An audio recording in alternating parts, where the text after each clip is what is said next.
All right, so I want to talk about the new Dior Homme Perfume 2025 by Francis Kurt John. So I wasn't expecting much from this because I've heard so many bad reviews about this fragrance, as probably everyone else has heard, at least from who I trust, and just reading on Fragrantica. Sometimes when you read on Fragrantica bad reviews, a lot of times those are like the best fragrances, I feel like, because Fragrantica often has people that like mass appealing designers, but it's almost all around everyone's kind of not liking this fragrance. But so I went into Macy's today and I seen it, but it wasn't out. So I had to find somebody, or finally somebody asked if I needed help, and I said, "Yeah, I want to smell that." And they had it behind the counter. I don't know why. Maybe people still new fragrances, or maybe that one's expensive, so they hide it. It goes for 180 for I think 2.5 ounces. So yeah, it's expensive. Designers are creeping up to niche price, and niche fragrances are doubling almost. It used to be standard 200, now it's like standard 3 or 400. It's ridiculous. But so they sprayed it, and when I smelled it, I was really surprised. Like, it wasn't amazing, but I thought it was really good for a designer fragrance. Like, I basically got iris and like ISOE super, very simple, clean, different from what Kirk John's done. But I was like, this ain't too bad. But I knew that the dry down was probably going to be basic. I couldn't see how it was going to happen. How would they have this amberwood designery, musky, messy synthetic cloud? But as you might expect, yes, that definitely came through. The iris dissipated, the cleanliness went away, and I was just left, I don't know, maybe like 20 minutes. And this is off a card, I didn't put it on skin, with very basic, generic designer fragrance. I have the strip right now. What I got, it dried down to like this ambroxany, amberwood, grape juice type smell. I get a lot of grape juice in designer fragrances. Off the top of my head, I was thinking the Valentino line, YSL, um, Azaro. Uh, I don't know. You know what I'm talking about. Like the smell that you smell in Macy's that's popular. Now, it does smell like the more popular ones from like 2018. This has a very 2018 smell, whatever was new in designer fragrances at that time. And it's weird. I don't know where they're going with this because, the popular smell, I didn't get it off the top. So I don't know why they're doing it. I mean, a lot of these fragrances that go this way, they get you with that initial smell of like this bright citrus, and then the dry down's like the long lasting ambroxany, amberwood, whatever they put in there. But this one, you got that like, or I got that clean iris ISOE super, which kind of lean more niche to me. I don't know if people that are into designers would like that, or if they're trying to hook people with that smell. But I didn't get all that synthetic mess in the beginning, so I don't know what they're trying to do. I mean, I haven't smelled anything where it's like iris in the opening and then that basic designer smell afterwards. Usually I get that designer smell up front. Maybe on skin it would be different, but I was surprised they didn't add any citrus. I guess perfume, maybe they tend to go away from that. But yeah, maybe people like that clean iris opening and then they like the designer smell, or maybe they're trying to be unique by the opening. But yeah, you get the opening clean iris and then you get that basic dry down. On Fragrantica, people compared it to Armani, whatever the new Armani is. What else? I've seen John Paul Gaultier, and the Most Wanted. And yeah, it smells like those. It's hard to differentiate these fragrances. But yeah, I definitely get that Azzaro line. I own Azzaro Wanted by Night. I bought that in 2018. At the time, I wanted a designer that was kind of on the sweet side and unique and complex. And that was somewhat new at the time. It wasn't like every fragrance. That was kind of one of the first fragrances that went that way.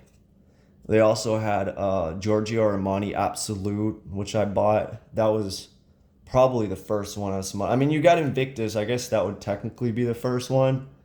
But yeah, this smell was somewhat new about 7 years ago. But now every designer house, almost everyone, has a smell like this. And I kind of wish Dior Homme went. I mean, I guess they had to go like. I mean, they didn't have to, but I guess the original was already good enough. But I think if they just did like a clean, simplistic iris fragrance with ISO Super and maybe I guess leather is not mass appealing. I don't know, maybe some amber or something on the base. That would have been better. It's not unique. It just seems like they're trying to cash in, like what everyone else is saying. I'm sure you all have heard whatever people are saying. Yeah, it's very basic. Will this sell well? You know, Dior doesn't have one of these fragrances yet. They have Sauvage, the Ambroxan blue fragrance. So they're not going to try to compete with themselves with another blue fragrance. And I guess Dior Homme EDT, the newer one, is kind of like the more unique, woody, masculine. Then you got the sport one, and then this one. So I guess they're trying to capture that mass appealing smell. Um, the sport one, the new one, I don't think it's bad. I mean, there's better. It's not bad. It's pretty. It's good. I actually, what was the old sport? Uh,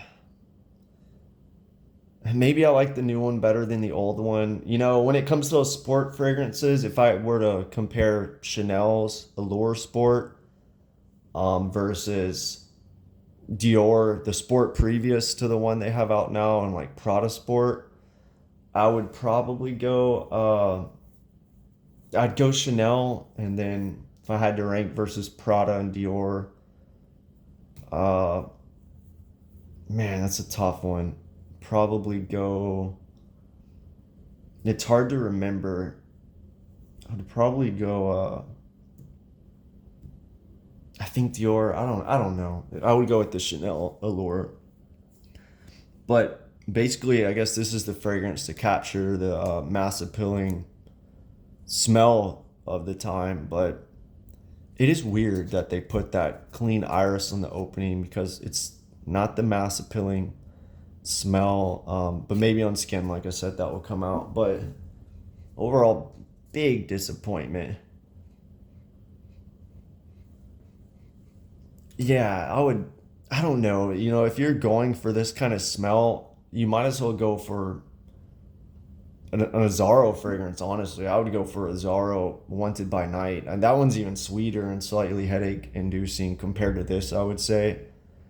Um, but yeah, the most wanted. There's so many of those Azzaros. I think the most wanted, the first one that came out, I got like this sweet medicinal cherry.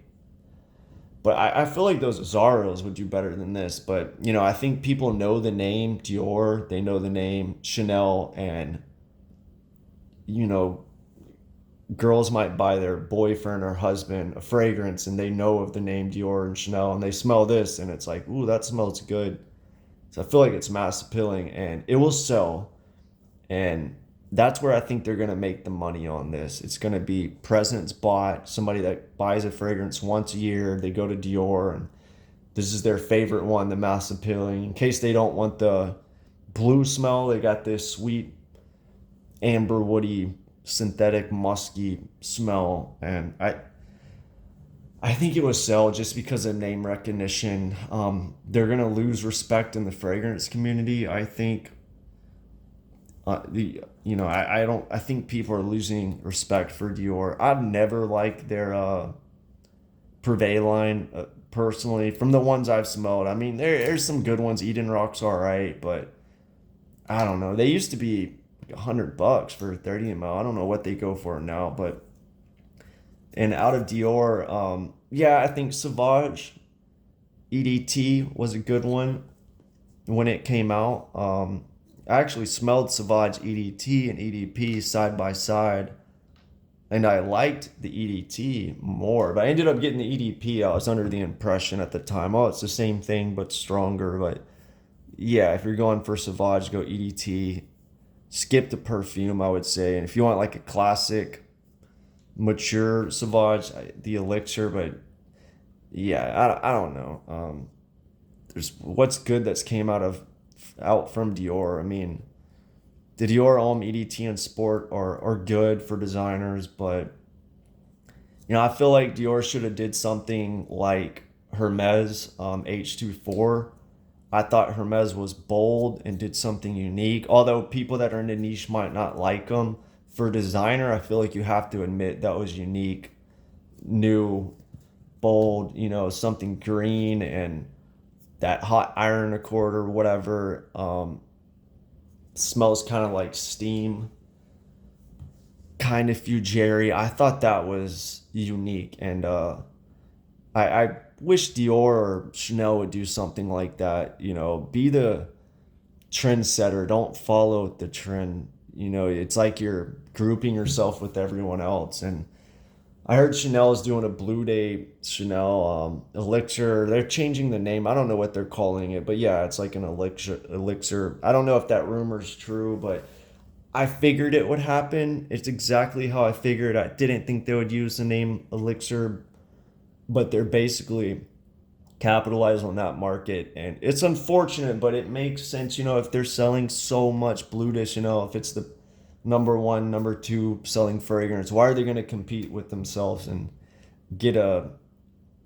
release another fragrance? You know what I mean? But eventually that smell is going to die out. I think about how people look at barbershop or Fugere fragrances or Chypras as like old school smelling fragrances. In my mind, when I smell Blue Day Chanel, it is already old school. I mean, none of that matters, but in 10 or 20 years, when you have people that are becoming older and still wearing that fragrance, like kids aren't going to want to smell like their parents or grandparents, and that smell will be associated with something dated, and I think they'll release something then. I would say give it probably 5 years or something, and something else will come out from these brands. But right now, I mean, this sweet bubblegum smelling, headache inducing, juice like smell is it's popular. I don't know why. Maybe because people that are buying fragrances when they were kids, they drank juice and candy, and it's like comforting in their brain, like there's some psychology behind it or something. Or like cake is like sweet and it releases some kind of chemical when you smell it and eat it, and so when you smell a fragrance it releases the same chemicals or something. But to me it doesn't smell, it doesn't, I guess it's not unique. For one, I've smelled it so much, it's headache inducing. For two, and I personally don't want to smell like a big sweet cloud of sugar.